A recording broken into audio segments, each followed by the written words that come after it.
مادرم ای سنبل مهر و صفا، ای نسیم پاکی و علم و حیا.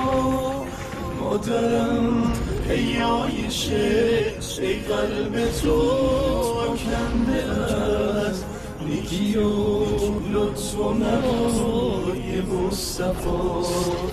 ای که قلب تو بود آکنده از نیکی و لطف و نوای مصطفی. مادرم ای عایشه، شاید بهشت جاودان در کنار همسرت تا سرور هر دو جهان.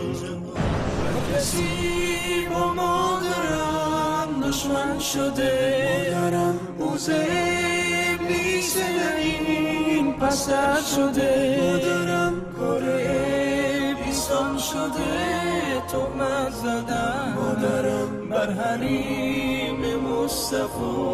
ای هموطن مادرم، ای نمک پاشیدگان بر زخم ما. مادرم در دو دنیا بر شما آید بلا. مادرم تاج سرم، فکرت نمیره از برم. ای طلوع مهر من، توی عزیز و مادرم تاج سرم، فکرت نمیره از برم.